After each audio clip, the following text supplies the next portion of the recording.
1996 সাল ফিল্ম রাজা হিন্দুস্তানি 100 কোটির ব্লকবাস্টার। সবাই আমির খান আর করিশ্মা কাপুরের রোমান্স দেখেছে, কিন্তু সেটে সেদিন করিশ্মা যে কীভাবে কাঁদছিল সেটা কেউ দেখেনি। সিনিয়র অ্যাক্টর শক্তি কাপুর। আজ বলবো সেই দিন কী ঘটনা ঘটেছিল আর কেনই বা করিশ্মা কাঁদছিল।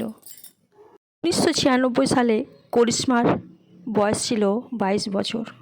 লোলো মানে কাপুর ফ্যামিলির মেয়ে।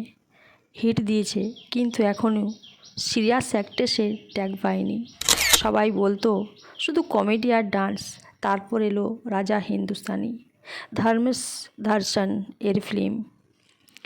আমির খানের সাথে করিশ্মা ভাবলো এটা দিয়ে আমি প্রমাণ করব যে আমি অ্যাক্ট্রেস, কিন্তু সে জানতো না তার জন্য কি অপেক্ষা করছে। শক্তি কাপুর ছিল ভিলেন। করিশ্মার সাথে অনেক সিন ছিল। একটা সিনে শক্তি কাপুর করিশ্মাকে জড়িয়ে ধরতো, কিন্তু ডিরেক্টর বলল রিয়েল হতে হবে।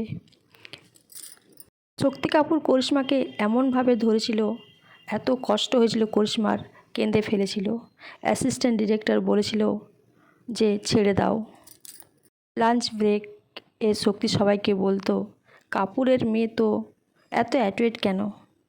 ইন্ডাস্ট্রিতে টিকতে হলে অ্যাডজাস্ট করতে হয়। করিশ্মা চুপ করে শুনতো, কারণ সে নতুন ছিল।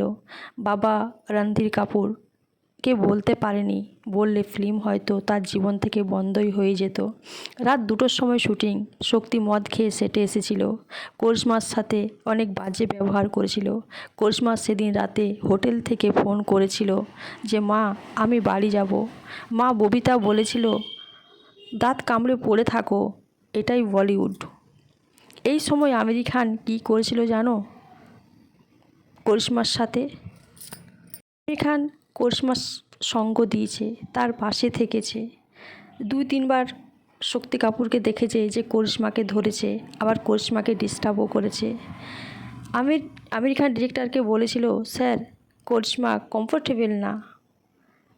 তিনি বলেছিলেন, ডিরেক্টর বলেছিলেন তুমি অ্যাক্টিং করো। করিশ্মা পরে ইন্টারভিউতে বলেছিল আমির স্যার আমাকে অনেক সাপোর্ট করেছে। করিশ্মা তুমি কেঁদো না, ফিল্ম হিট হবে, সব ভুলে যাবে। কিন্তু করিশ্মা ভোলেনি। রাজা হিন্দুস্তানি 100 কোটি।